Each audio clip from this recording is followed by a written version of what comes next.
Assalamualaikum warahmatullahi wabarakatuh. Allahumma salli ala Sayyidina Muhammad wa ala ali Sayyidina Muhammad. Allahumma salli ala Sayyidina Muhammad wa ala ali Sayyidina Muhammad. Allahumma salli ala Sayyidina Muhammad wa ala ali Sayyidina Muhammad. Rabbi shrah li sadri wa yassir li amri wahlul 'uqdatam min lisani yafqahu qawli, amma ba'd. A'udzu billahi minasyaitonir rajim. Bismillahirrahmanirrahim. Marilah sebelum kita mulakan, marilah sama-sama kita menghadiahkan Al-Fatihah ke atas junjungan besar Nabi Muhammad sallallahu alaihi wasallam, para salafus saleh, tabi'in, para waliullah, dan khas untuk kedua ibu bapa kita serta untuk diri kita. A'udzubillahi minasyaitonirrajim. Bismillahirrahmanirrahim. Alhamdulillahirabbil alamin. Arrahmanirrahim. Maliki yaumiddin. Iyyaka na'budu wa iyyaka nasta'in. Iyyaka na'budu wa iyyaka nasta'in. Iyyaka na'budu wa iyyaka nasta'in. Ihdinas siratal mustaqim. Siratal ladzina an'amta 'alaihim ghairil maghdubi 'alaihim waladdallin. Amin. Kita sambung dengan kupasan daripada buku Ciri-Ciri Wanita yang Membawa ke Syurga.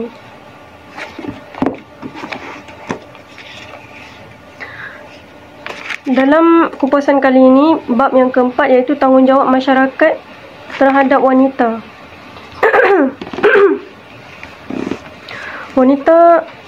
Wanita cerdik amat diperlukan oleh masyarakat dan negara serta oleh agama sendiri. Mana-mana masyarakat yang memiliki wanita cerdik melambangkan generasi masyarakat itu juga cerdik, kerana wanita merupakan pembina generasi. Islam amat mengutamakan wanita kerana mereka golongan yang perlu diberi perhatian dan diistimewakan. Mengambil berat terhadap kaum wanita bukan bererti mengagung dan memuja mereka seperti mana bangsa dahulu mengagungkannya, iaitu dengan cara melukis dan mematungkan keindahan wanita tanpa pakaian, kemudian dijadikan tugu atau hiasan dinding. Tetapi Islam memberikan perhatian dengan cara mendidik mereka dengan iman dan akhlak mulia serta bersikap lemah lembut dan kasih sayang terhadap mereka. Oleh sebab itu, Nabi SAW sentiasa mewasiatkan agar kaum lelaki mengambil berat terhadap pendidikan kaum wanita dan berlemah lembut terhadap mereka. Sabda Rasulullah SAW maksudnya, berhati-hatilah kamu berpesan mendidik terhadap wanita kerana mereka dijadikan daripada tulang rusuk yang bengkok. Kalau kamu berkasar paksaan dalam mendidik mereka, pasti akan patah. Sebaliknya, jika kamu biarkan tidak mendidik mereka, akan terus bengkok. Kerana itu, didiklah mereka secara lemah lembut. Riwayat Bukhari dan Muslim. Firman Allah Subhanahu wa taala, A'udzu billahi minasyaitonir rajim. Bismillahirrahmanirrahim. Wa 'ashiruhunna bil ma'ruf. فَإِنْ كَرِهْتُمُوهُنَّ فَعَسَىٰ أَنْ تَكْرَهُوا شَيْئًا وَيَجْعَلَ اللَّهُ فِيهِ خَيْرًا كَثِيرًا. Maksudnya, bergaulah dengan mereka, yakni isteri-isteri kamu, dengan cara yang baik. Sekiranya kamu mendapati ada sifat dan perangai mereka yang kamu tidak suka, mungkin di sebaliknya ada kelebihan, yakni hikmah yang banyak. Surah An-Nisa ayat 19. Sabda Nabi SAW maksudnya, tanda kesempurnaan iman seseorang kamu ialah yang terbaik akhlaknya, dan sebaik-baik akhlak kamu ialah yang terbaik pergaulannya dengan isteri. At-Tirmizi. Hadis riwayat At-Tirmizi. Di antara sebab-sebab Islam memberi perhatian berat kepada kaum wanita ialah kerana mereka merupakan sumber segala-galanya, baik dan buruk, sumber kebahagiaan, sumber hiburan, dan juga punca fitnah, kebinasaan serta kerosakan umat dan negara. Sebagai bukti, marilah kita renungkan akan keterangan di bawah ini. Yang pertama, wanita sebagai sumber pembentuk generasi negara. Hukama ada berkata, wanita adalah tiang negara. Jika mereka rosak, maka rosaklah negara, dan jika mereka baik, maka baiklah negara. Ini menunjukkan bahawa wanita selaku ibu berperanan mendidik anak generasinya akan datang. Jika baik cara pendidikannya, maka akan lahirlah generasi yang baik. Jika sebaliknya, maka berlakulah sebaliknya. Yang kedua, wanita sebagai sumber kebahagiaan dan hiburan. Sabda Rasulullah SAW maksudnya, sebaik-baik kesenangan dunia ialah wanita salihah. Hadis riwayat Muslim. Rasulullah SAW bersabda lagi, maksudnya, mahukah aku ceritakan kepada kamu tentang sebaik-baik barang yang berharga yang disimpan, iaitu wanita yang baik, yakni salihah, apabila dilihat suaminya menyenangkan hati, apabila diperintah ditaati, ketika suaminya tidak ada di rumah, dia memelihara maruahnya dan harta suaminya. Hadis riwayat Abu Daud. Yang ketiga, wanita sebagai sumber fitnah. Sabda Nabi SAW maksudnya, takutlah kamu akan fitnah dunia dan wanita. Sesungguhnya permulaan fitnah yang terkena dan menghancurkan Bani Israel ialah berpunca dari kaum wanita, yakni hadis riwayat Muslim. Sabda Rasulullah SAW lagi maksudnya, tidak berlaku fitnah yang amat berbahaya terhadap kaum lelaki setelah sepeninggalanku, ialah fitnah yang berpunca daripada kaum wanita. Hadis riwayat Bukhari dan Muslim. Yang keempat, wanita sebagai perangkap syaitan. Daripada Abdullah bin Mas'ud, katanya bahawa Nabi SAW bersabda, maksudnya, sekali pandang kepada yang haram, yakni aurat wanita, ibarat anak panah beracun dari panahan anak panah iblis. Barang siapa meninggalkannya kerana menghormati, yakni mematuhi laranganku, nescaya akan aku gantikan dengan iman yang dapat dirasai kemanisannya oleh hati, yakni hadis riwayat At-Tabrani dan Al-Hakim. Dari Abu Umamah radhiyallahu anhu, dari Abi Umamah radhiyallahu anhu, katanya bahawa Nabi SAW bersabda, maksudnya, dua malaikat setiap hari menyeru, amat besarlah bencana bagi kaum lelaki yang berpunca daripada kaum wanita, dan demikian dengan kaum wanita, amat besarlah bencana yang berpunca daripada kaum lelaki. Hadis riwayat oleh Ibnu Majah dan Al-Hakim. Dari Abi Musa radhiyallahu anhu, katanya bahawa Nabi SAW bersabda lagi, maksudnya, tiap-tiap mata yang memandang kepada yang haram dihukumkan telah berzina. Seorang wanita apabila memakai bau-bauan lalu ia melintas di suatu majlis yang ada di dalamnya lelaki yang bukan mahramnya, maka ia dikira telah berzinar. Hadis riwayat Abu Daud dan At-Tirmizi. Berdasarkan hadis-hadis di atas juga dapatlah kita fahamkan bahawa wanita juga adalah sumber yang menentukan segala-galanya, mencuratkan rumah tangga, masyarakat dan negara. Selain itu, wanita juga sebagai sumber fitnah dan alat syaitan memerangkap orang mukmin. Maka menjadi tugas kaum lelaki memberi perhatian utama kepada kaum wanita, khususnya tentang pendidikan, pengawalan pergaulan, mengawal lidah dan suara, pandangan dan lain-lain. Di antara langkah-langkah utama, langkah-langkah untuk dalam kita mendidik, dalam memberi pendidikan yang sempurna kepada kaum wanita, akan saya kupaskan dalam video yang selanjutnya, insya-Allah.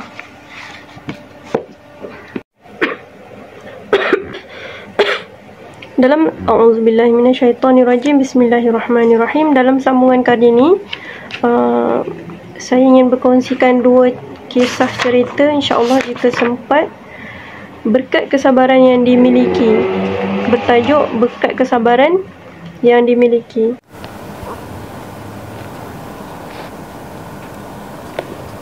Pada suatu hari, Sayyidina Ali pulang ke rumahnya dari rumah Rasulullah SAW. Didapati isterinya Fatimah sedang duduk memintal dan Salman Al-Farisi sedang memisah-misahkan bulu domba. Ali berkata kepada Fatimah, "Wahai perempuan mulia, apakah engkau mempunyai makanan untuk kau hari ini? Fatimah menjawab, demi Allah, aku tidak punya apa-apa, akan tetapi ini ada wang 6 dirham yang diberikan kepadaku oleh Salman sebagai upah memintal dan hendak dikubelikan makanan untuk Hasan dan Husin. Maka berkatalah Ali, hai perempuan mulia, berikanlah wang itu kepadaku. Kemudian Fatimah memberikan wang itu kepadanya, lalu keluarlah Ali untuk membeli makanan. Tiba-tiba dilihatnya seorang lelaki yang sedang berdiri seraya berkata, siapakah yang menghutangi Allah dengan piutang yang baik? Saidina Ali mendekatinya dan memberikannya wang 6 dirham itu dan pulang menemui Fatimah dengan tangan kosong.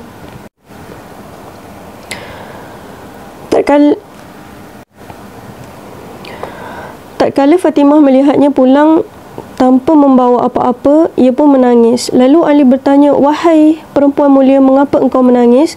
Fatimah menjawab, wahai putera bapa saudara Rasulullah, kulihat engkau tidak membawa apa-apa. Ali menjawab, wang itu telah kupinjamkan kepada Allah Ta'ala. Fatimah berkata, engkau benar. Ali pergi ke rumah Rasulullah sallallahu alaihi wasallam. Di tengah jalan ia berjumpa seorang Arab dusun Badui sedang membawa seekor unta. Ali mendekatinya dan orang Badui itu berkata, wahai ayah Hasan, gelaran bagi Saidina Ali, belilah unta itu dariku. Ali menjawab, aku tidak punya wang untuk membeli untamu. Orang itu menjawab, aku akan menjualnya kepadamu dengan pembayaran hutang. Ali berkata, kalau begitu berapa harga untamu? Orang itu menjawab, 100 dirham sahaja. Ali berkata, ku beli kalau begitu. Setelah unta itu diserahkan kepada Saidina Ali dengan pembayaran hutang, maka tiba-tiba muncullah seorang Arab dusun yang lain menghampiri Ali. Orang itu berkata, hai ayah Hasan, apakah engkau jual unta ini? Ali menjawab, ya, unta ini ku jual. Orang itu berkata, dengan harga berapa unta ini kau jual? Ali menjawab, 300 dirham. Orang itu berkata, ku beli kalau begitu. Maka dibayarnya harga unta itu dengan harga 300 dirham tunai. Kemudian Ali menyerahkan unta itu dan kembali ke rumahnya. Tatkala melihat kedatangan Ali, tersenyumlah Fatimah kemudian berkata, apakah ini hai ayah Hasan?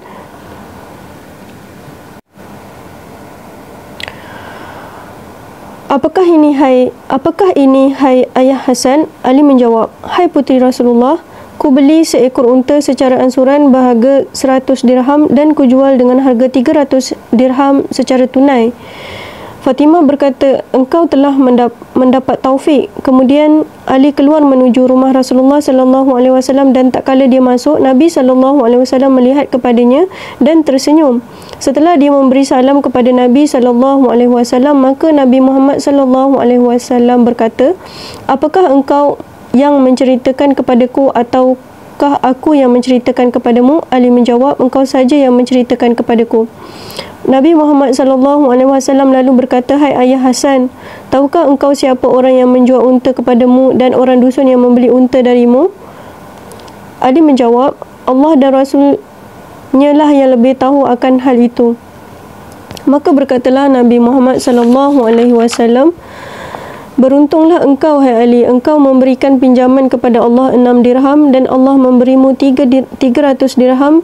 1 dirham mendapat ganti 50 dirham. Orang dusun yang pertama adalah malaikat Jibril dan yang kedua adalah malaikat Mikael. Tajuk yang kedua, antara sabar dan mengeluh. Pada zaman dahulu ada seorang yang bernama Abu Hasan yang pergi haji ke Baitullahil Haram. Di waktu tawaf, tiba-tiba ia melihat seorang wanita yang bersinar wajahnya sehingga ia berkata, demi Allah, aku belum pernah melihat wajah secantik dan secerah wanita itu. Tidak lain itu pasti kerana tidak pernah merasa risau dan bersedih hati. Wanita itu mendengar ucapan Abul Hasan. Lalu dia bertanya, apa katamu hai orang lelaki?